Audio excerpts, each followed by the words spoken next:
যা তোমরা দেখালা, it's good enough for tonight. দেশের জনপ্রিয় ইসলামী বক্তা মাওলানা মিজানুর রহমান আজহারীর মাহফিল মানেই জনসমুদ্র। তাকে দেখতে এবং তার আলোচনা শুনতে লাখ লাখ মানুষের ঢল নামে মাহফিল স্থল ও এর আশপাশের এলাকাগুলোতে। তবে এসব মানুষের মধ্যে ভদ্রবেশে কিছু মানুষ মাহফিলে উপস্থিত হয় অসৎ উদ্দেশ্য হাসিল করতে। তাদের লক্ষ্য শুধু একটাই, চুরি করা। যেমনটা ঘটেছে লালমনিরহাটে। আজহারীর মাহফিলে মোবাইল, টাকা ও স্বর্ণালংকার চুরির অভিযোগে থানায় জিডির হিড়িক পড়েছে। তবে প্রশ্ন হলো, এগুলো করছে কারা? নাকি আওয়ামী লীগ পরিকল্পিতভাবে এই ষড়যন্ত্র করছে?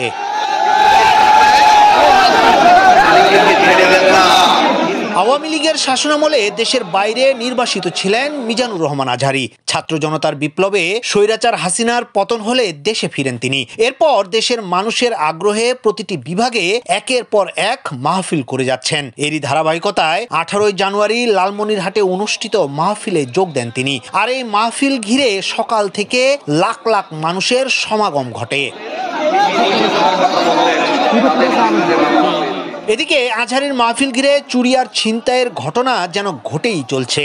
লালমনিরহাটেও অতিরিক্ত ভিড়ের কারণে সংঘবদ্ধ চোর চক্র চুরির ঘটনা ঘটায়। থানায় জিডি হওয়ার পরে চোর চক্র সন্দেহে 21 নারীসহ মোট 22 জনকে আটক করে পুলিশ। আটক নারীদের বেশিরভাগ সিলেট, হবিগঞ্জ ও ব্রাহ্মণবাড়িয়া অঞ্চলের বলে জানতে পেরেছে আইনের লোকেরা। মাহফিলে অংশ নেয়া ভুক্তভোগীরা জানান, অতিরিক্ত ভিড়ের মাঝে সংঘবদ্ধ চোর চক্র কৌশলে মোবাইল, টাকা ও স্বর্ণালংকার হাতিয়ে নেয়। অনেকেই কিছু বুঝে ওঠার আগেই চুরির শিকার হন। ফলে থানা চত্বরে জিডি করতে ভুক্তভোগীদের ভিড় এখনো অব্যাহত।